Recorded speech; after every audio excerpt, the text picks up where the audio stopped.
start something on my channel called Spooky Sundays. I have always wanted to do Spooky Sundays in any type of video thing that I would be doing. So I figured today or this channel would be a good place to do it. Copyrighted. Okay. The story is called I Journeyed into the Real Heart of Darkness. The locals call it Asili or Azali. Azali. We'll say Azali because it sounds cooler than Asili. Azali. Okay. I don't really know how to begin with this. My name is Henry Cartwright. I am 20 years old and I have a story to tell. I've never told this to anyone, God forbid, but something happened to me a couple of years ago. Something horrible. Beyond horrible, in fact. It happened to me and 7 others. Only 2 of them are still alive, as far as I'm aware. The reason that I'm telling this now is because, well, it's been eating me up inside. It's been eating me up inside. The last 2 years have been absolute torture, and I can't tell this to anyone without being sent back to the loony bin. The 2 others that survived, I can't talk to them about it because they won't speak to me, and I don't blame them. I've been riddled with such unbearable guilt at what happened 2 years ago, and if I don't say something now, I don't know how much longer I can last. If I will even last, whether I say anything or not. Before I tell you this story about what happened to the lot of us, there's something you need to understand. What I'm about to tell you, you won't believe, and I don't expect you to. I couldn't give two shits if anyone believed me or not. I'm doing this for me, for those who died, and for the 2 who still have to live with this.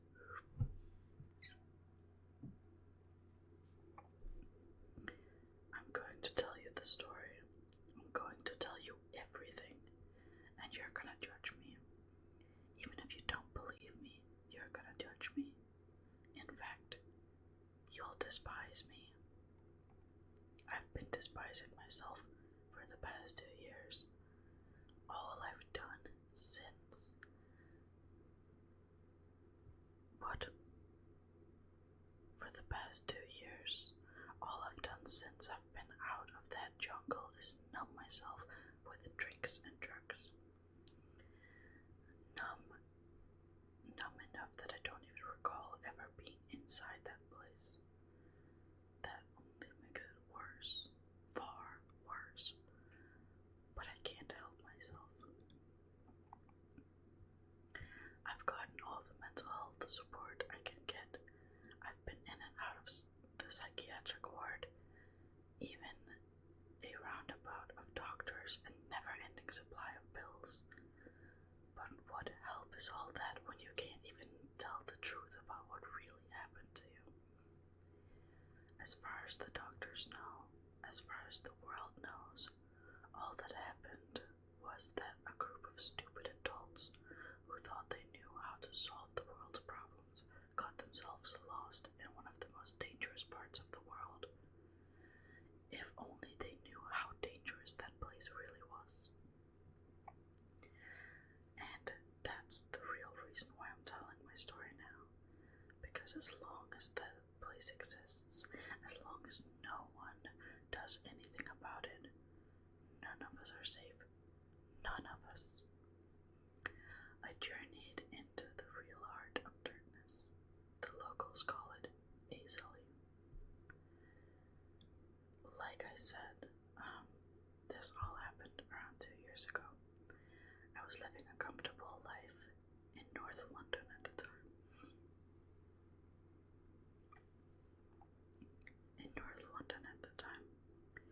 Waiting tables and washing dishes for a living. That's what happens when you drop out of university, I guess. Life was good though, like it was comfortable. I looked forward to the football at the weekend, and honestly, London isn't that bad of a place to live.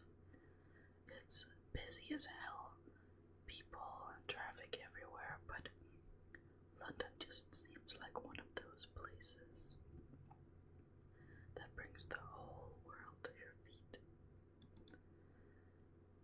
One day, though, I get a text from my girlfriend Nadia, or at the time, my ex-girlfriend Nadia. She was studying in the States at the time, and we tried to keep it long distance, but you know how it goes. You just lose touch. Anyways, she texts me wanting to know if we can do a video chat or something, and I said yes. And being the right idiot I was, I thought maybe she wanted to try things out again.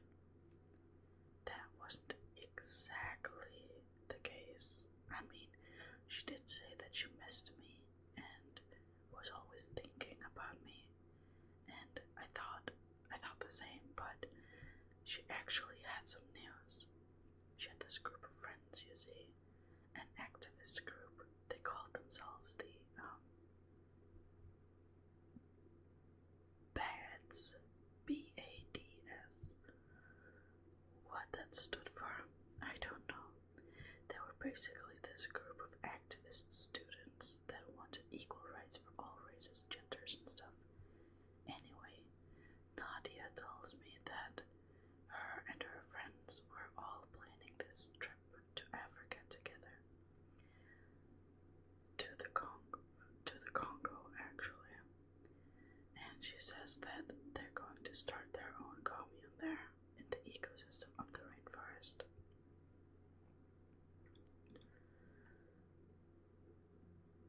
I know what you're thinking. It sounds batshit mad.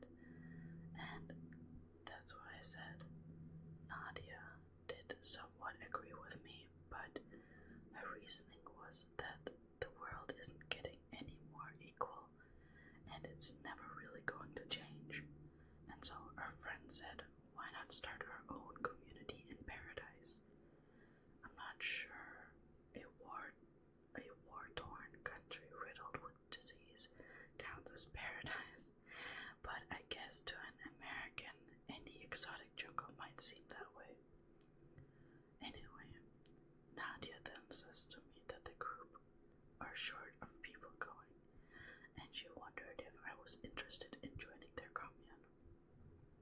I, of course, said no fucking thank you, but she kept insisting. She mentioned that the real reason we broke up was because her friends had been planning this trip for a long time, and she didn't think our relationship was worth carrying on anymore.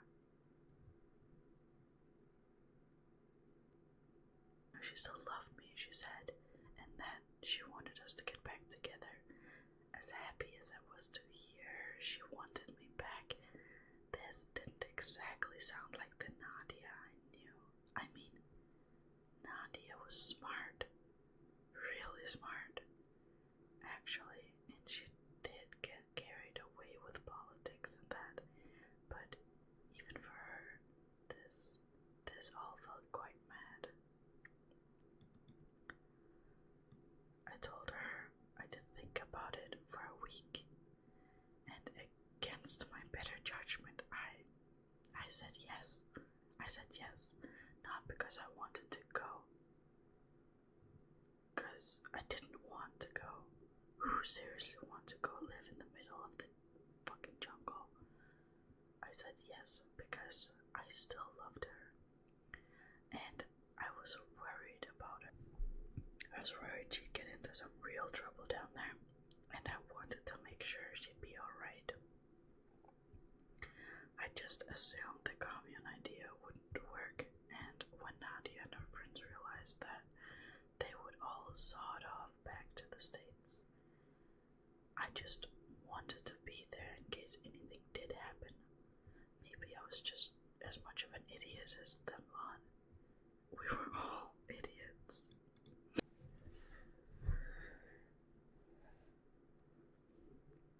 Well, a few months and malaria shots later, I was boarding a plane at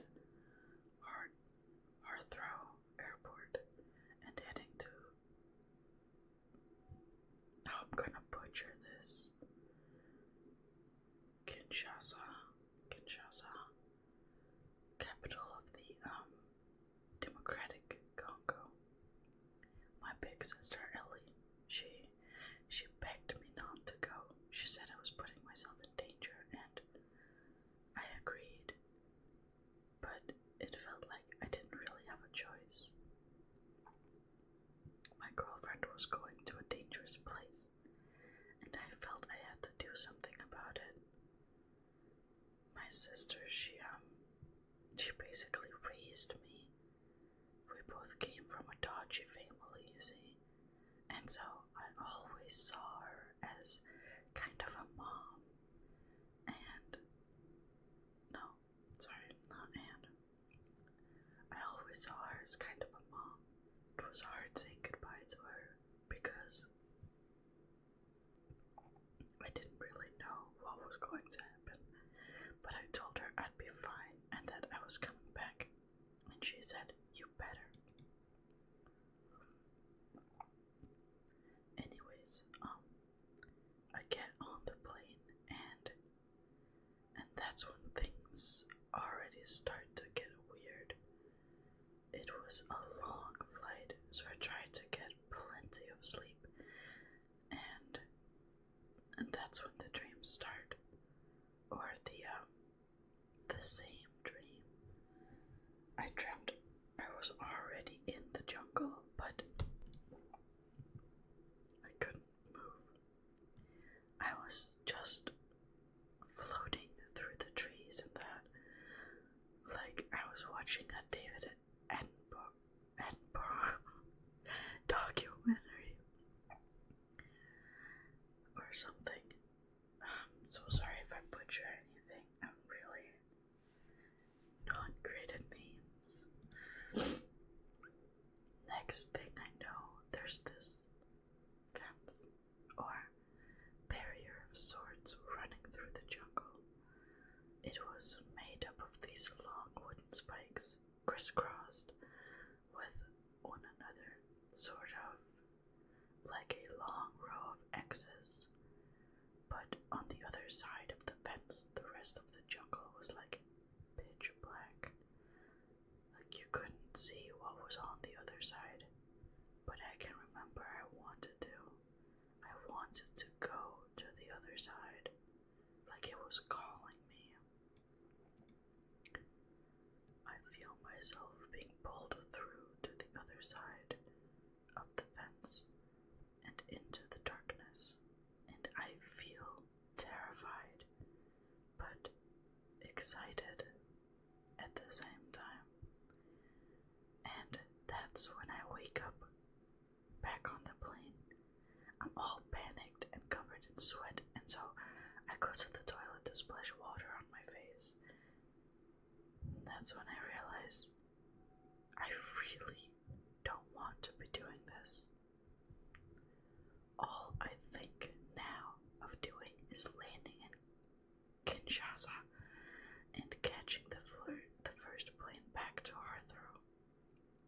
I'm still asking myself now why I never did. I land in Kinshasa, and after what seemed like an eternity, I work my way out of the airport to find Nadia and her friends. Their airplane landed earlier in the day, and so I had to find them by 1 p.m. sharp. As we all had a riverboat to catch,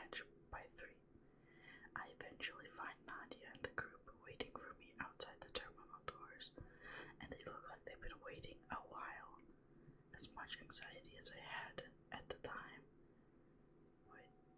as much anxiety as I had at the time about all this, it still felt really damn good to see Nadia again. And she seemed more than happy to see me too. We hugged and we made out a little. It had been a while after all, and then she introduced me to her friends. I was surprised to see there was only 6 of them, as I just presumed there was going to be a lot more, but who in their right mind would agree to go along with them go along with all of this? Good question. You. The first 6 members of this group was Beth, Chantal, and Angela. Beth and Angela were a couple, and Chantal was Nadia's best friend. Even though we didn't know each other, Chantal gave me a big hug as though she did. That's Americans for you, I guess. I can confirm that is true. That is Americans. Yes. They like to give a lot of hugs. It's a little weird to me. In my country, we shake hands, but people don't do that here. The other 3 members were all lads: Ty, Jerome, and Moses. Moses was the leader, and he was this tall, intimidating guy who looked like he only worked out his chest.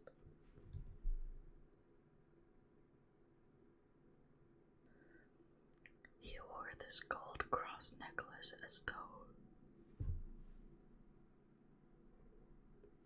I'm sorry, I'm tired of yawning. I don't even know why I'm yawning. I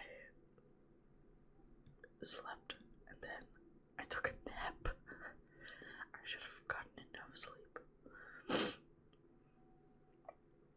He wore this gold cross necklace as though to make himself look important.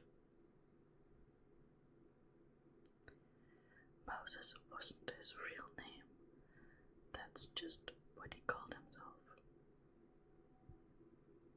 I'm so sorry if you can hear Discord pings. My husband did not turn off his computer, he just turned off the screen.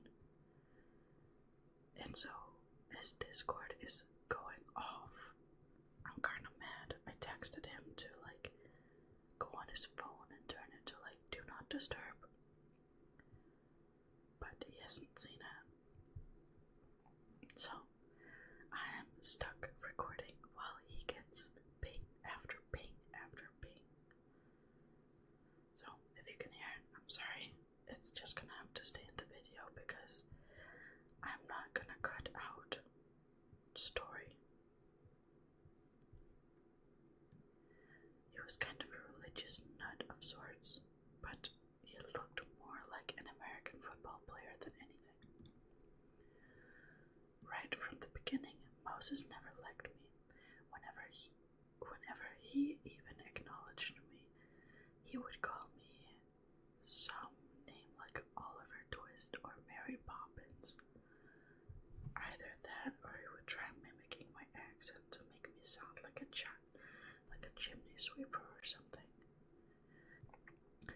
Jerome was basically a copy and paste version of Moses. It was like he idealized him or something, always following him around and repeating whatever he said. And then there was Ty. Even for a guy, I could tell that Ty was good looking. He kind of looked like a Rastafarian. What's a Rastafarian? But his dreads only went down to his neck. Out of the 3 of them, Ty was the only one who bothered to shake my hand. But something about it seemed... Oh my god, what is with these words? I'm too Danish for this. This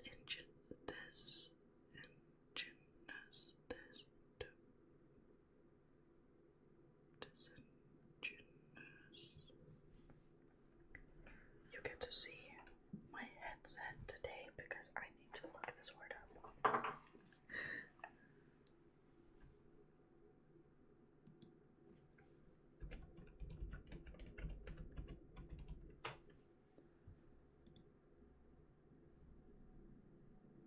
Oh, not sincere. Disingenuous. Disingenuous. You know what? You can bully me for that one. Disingenuous. You can bully me for that one. That's okay. Like someone had forced him to do it. Oh no. Oh no, that's awful. You don't want that when somebody's shaking your hand. Oh, I think I forgot to mention it, but everyone in the group was black. The only ones who weren't was me and Angela. Angela wasn't part of the bads. She was just Beth's girlfriend. But Angela, she was pretty cool. She was a little older than the rest of us, and she apparently had an army background. I mean, Angela, like, that's pretty cool. Okay. I mean, it wasn't hard to tell. She had short boy's haircut and looked like she did a lot of rock climbing or something. She didn't really talk much and mostly kept to herself.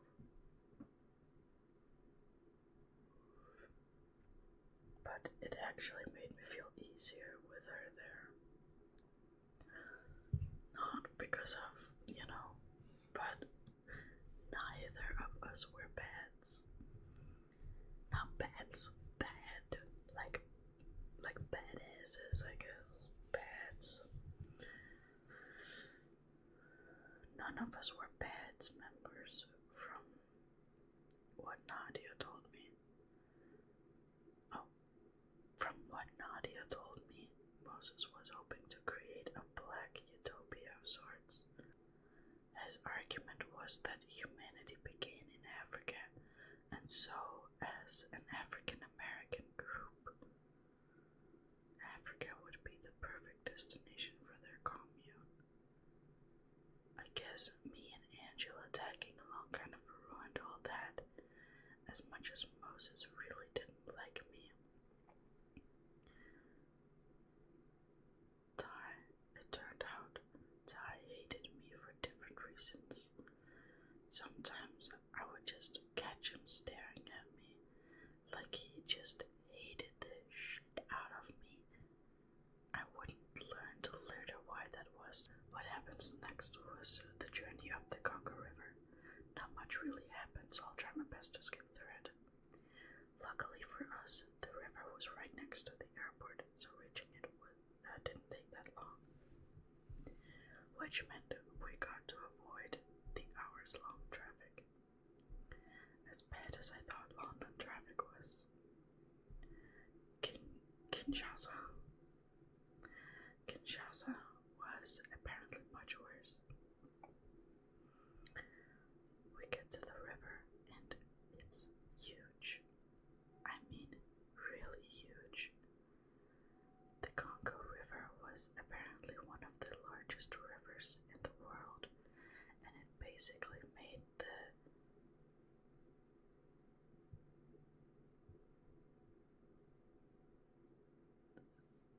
Thames.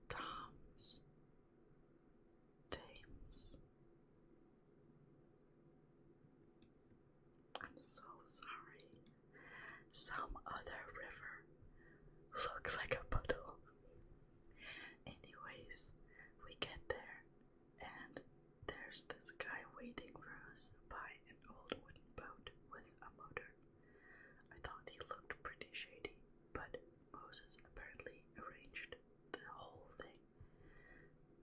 The guy, he only ever spoke French, so I never really understood what he was saying, but Moses spoke some French, and he pays him the money. We all jump on the boat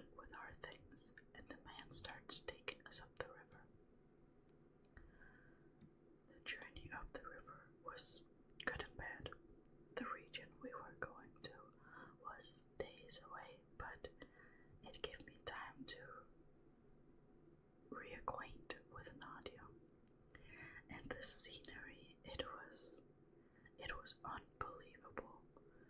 To begin with, there was people on the river everywhere, fishing in their boats or canoes and ferries, more cramped than the London Underground. At the halfway point of our journey, we stopped at this huge crowded port town called... Why is this story doing this to me?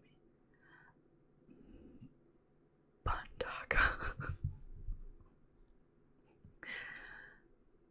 Bandaka. To get supplies. And after that, everything was different. I'm so sorry. I'm laughing at my own ignorance right now.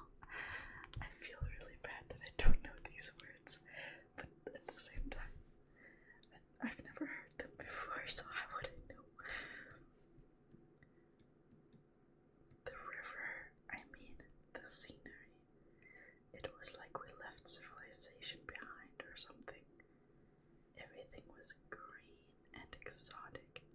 It honestly felt like we stepped back in time with the dinosaurs. Someone on the boat did say the Congo had its own version of the Loch Ness monster somewhere, and that it's a water dinosaur that lives deep in the jungle. It's called the Makola Bembe, or something like that. Bembe. Where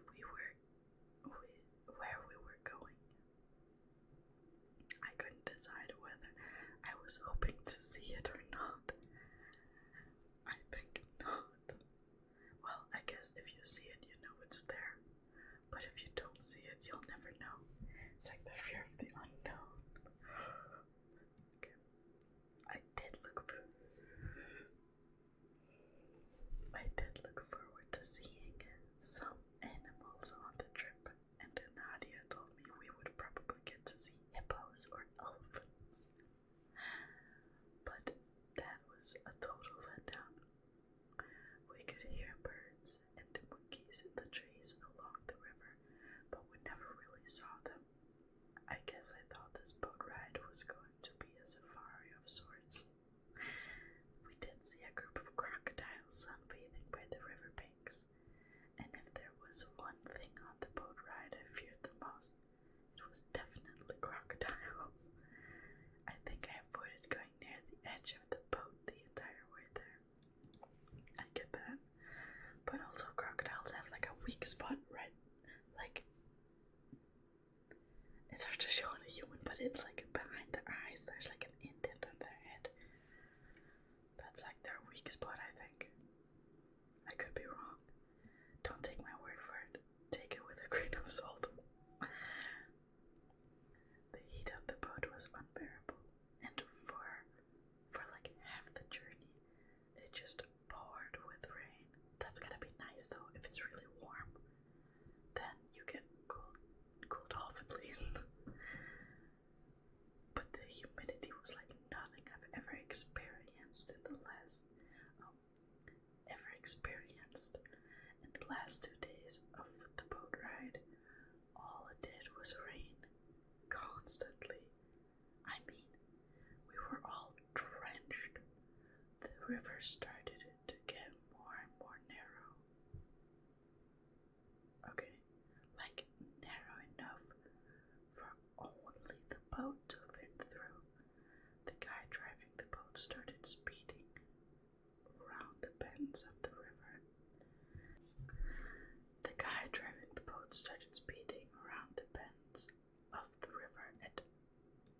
At a dangerous speed. We honestly didn't know why he was in a rush all of a sudden.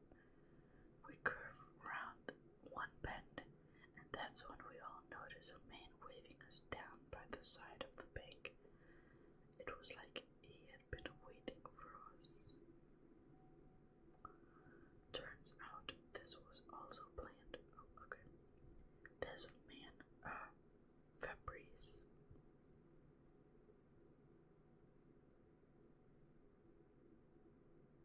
Is that actually a name? Fabrice? Fabrice. I think his name was. I think you might be confusing it with the air refreshener brand. Sorry. He was to take us through the rainforest to where the group had decided to build their commune. Moses paid the boat driver the rest of the money, and without even a goodbye, the guy turns his boat around and speeds off. It was like he didn't want to be in this region any longer than he had to. It honestly made me very nervous.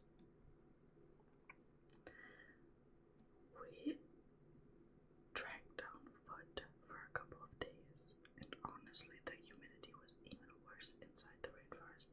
It's a rainforest. What do you expect? Okay. But the mosquitoes, that truly wasn't the fucking worst. Most of us got very bad diarrhea too. And I think we all had to stop about 100 times just so someone could empty their guts behind a tree.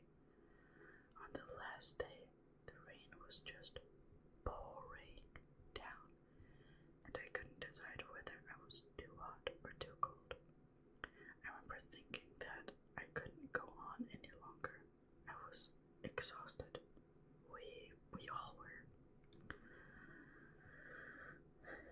But just as this journey seemed like it would never end, the guide, Fabrice, suddenly just stops. He stops and is just frozen, just looking ahead and not moving an inch.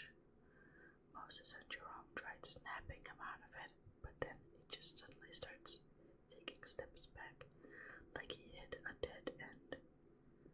Fabrice's English wasn't the best, but he just starts saying, "I go back, you go, I go back." Basically, what he meant was that we had to continue without him. Moses tried convincing him to stay. He even offered him more money, but Fabrice was clearly too afraid to go on. I wouldn't go on. I would go back with Fabrice. Fabrice, take me with you. We might not be speaking the same language, but take me with you. Before he left, he did give us a map with directions on where to find the place we were wanting to go. He wished us all good luck, but then he stops and was just staring at me. Dead in the eye, and he said, "Good luck, Arsenal." Like me, Fabrice liked his football, and I even let him keep my Arsenal cap I was wearing.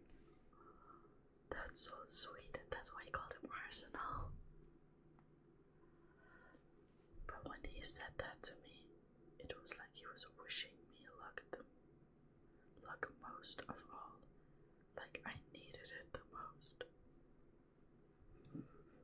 Oh no.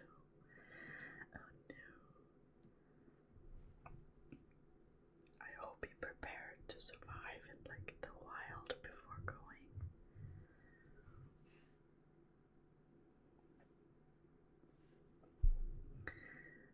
It was only later that day that we reached the place where we planned to build our commune. The rain had stopped by now, and we found ourselves in the middle of a clearing inside the rainforest. This is where our commune was going to be. When everyone realized we'd reached our destination, every one of us dropped our backpacks and fell to the ground. I think we were all ready to die. This place was surprisingly quiet, and you could only hear the birds singing in the trees, and the sound of the whooshing that we later learned was from a nearby stream. That's so nice though. Okay. next few days, we all managed to get our strength back. We pitched our tents and started working out the next steps for building the commune. Moses was the leader, and you could tell he was trying to convince everyone that he knew what he was doing. But the guy was clearly out of his depth. We all were. That was, except Angela. Yeah, they should have made Angela the leader. If she's got military background, she would be best for it. She pointed out that we needed to make a perimeter around the area, set up booby traps and tripwires. The nearby stream had fish, and she said she would teach us all how to spear fish. She also showed us how to make bows and arrows and spears for hunting. Honestly, it just seemed like there was nothing she couldn't do, and if she wasn't there, I doubt any of us would have survived out there for long. On that entire journey from landing in Kinshasa, the boat ride up the river and hiking through the jungle, whenever I managed to get some sleep, I kept having these really uncomfortable dreams. It was always the same dream. I'm in the jungle, floating through the trees and bushes, before I'm stopped in my tracks by the same makeshift barrier fence, and the pure darkness on the other side. And every time I'm wanting to go enter it, I don't know why, because this part of the dream always terrifies me, but it's like I have to find what's on the other side. Something was calling me. Girl, go home. On the third night of our new commune, though, I dreamt something different. I dreamt I was actually on the other side. I can't remember how much of what I saw, but it was really dark. Really dark. But I could walk. I was walking through the darkness, and I could only just make out the trunks of the trees and the occasional branch or vine. But then I saw a light. Ahead, only 20 meters away. I tried walking towards the light, but it was hard. Like when you walk or run in your dreams, but you barely move anywhere. I do catch up to the light, and it's just a light glowing. But then I enter and I realize what I've entered now, a clearing, a perfect circle inside the jungle. Dark green vegetation around the curves, and inside the circle, right bang in the middle, is one single tree, or at least the trunk of a tree, a dead, rotting tree.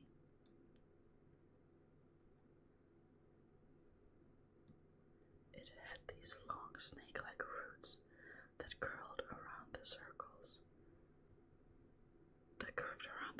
edges, and the wood was very dark, almost black in color. A pathway leads up to the tree, and I start walking along it. The closer I get to this tree, I see just how tall it must have been originally. A long stump of a tree, leaning over me like a tower. Its shadow comes over me, and I feel like I've been swallowed up. But then, the tree's shadow moves away from me, as though this jungle's darkness is a hidden rotating sun. And when the shadow disappears, I see a face. High above me on the bark of the tree, carved into it, it looked like a mask, an African tribal mask. The face was round. It only had slits for eyes and mouth,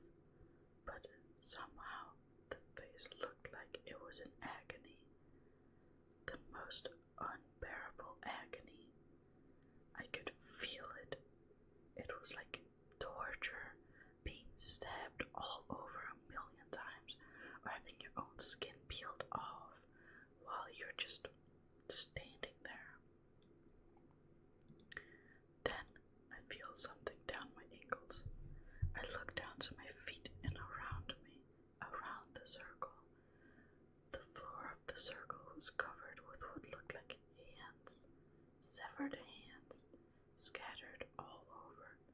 I try and raise my feet, panicking. I'm too scared to step on them, but then the hands start moving, twitching their fingers. They start crawling like spiders all around the circle. Am I the only one thinking of the Addams Family? The ones by my feet start to crawl up my legs, and I'm too scared to brush them off. I feel an unbearable weight come over me, and I fall to the floor, and that's when I hear a sip. A sip. End of part 1. Hopefully you fell asleep. Hopefully it wasn't too scary. I didn't think it was scary. It was definitely weird, but I don't think it was scary. I think it's a cool story. So far, I really like it.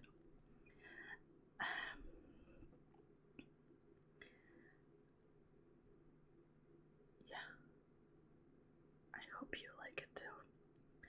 I am going to do each part, there's 4 parts. Each part every Sunday. So, this part is gonna be posted today, and then part 2 is gonna be posted on Sunday, and then so on and so forth.